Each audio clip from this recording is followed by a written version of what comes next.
I do want to follow up on the "Can Donald Trump barely read" story. The background on this is that we did 2 viral stories on Donald Trump's clearly limited reading ability. The videos together got about 1 million views on YouTube and nearly 7 million views on Facebook. I was interviewed over the weekend on radio stations ranging from Massachusetts to Ireland. To be super clear, obviously, Donald Trump can read to some degree. You give the guy something to read, he'll recognize a lot of the words on the page. He can string sentences together, but his reading level is clearly very low to the point that it's causing him to adjust his plans on a day-to-day basis. More on that in a second. As a reminder, I won't rehash it now, but I've shown you the deposition video where Donald Trump clearly is trying to avoid reading out loud. I've shown you the Inauguration Day confusion with some prayers that were handed to him by Mike Pence at the church he went to before the inauguration. We've talked about his teleprompter awkwardness. We've talked about him exhibiting all the symptoms of limited literacy from a Canadian police checklist on the issue. Check out those videos. Here's the latest, which again only strengthens the case that Trump really can't read well at all.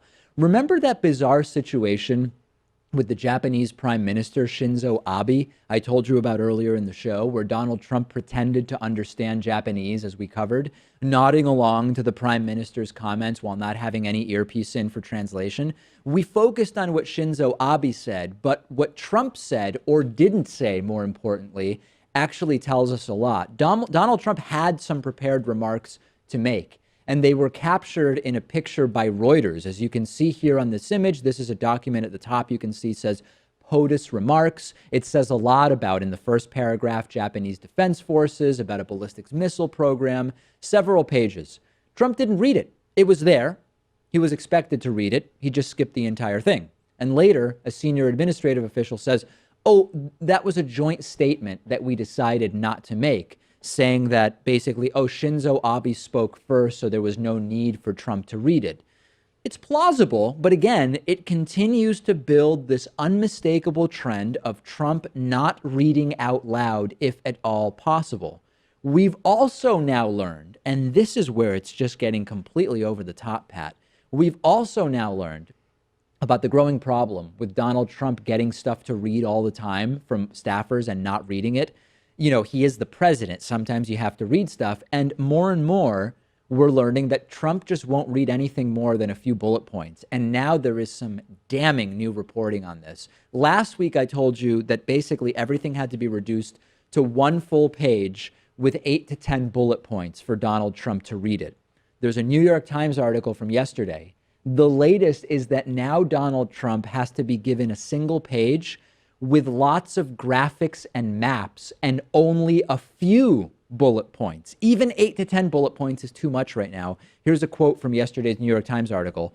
And while Mr. Obama liked policy option papers that were 3 to 6 single-spaced pages, council staff members are now being told to keep papers to a single page with lots of graphics and maps. The president likes maps, one official said. We're down to one page, and that page, Pat, is mostly graphics and maps. You simply cannot have the necessary information to be president if you boil down every issue to one page that's mostly pictures. And this could be credited to a lot of different things. I mean, maybe it's because he lived a privileged life and never really had an incentive to learn to read at an appropriate level for him.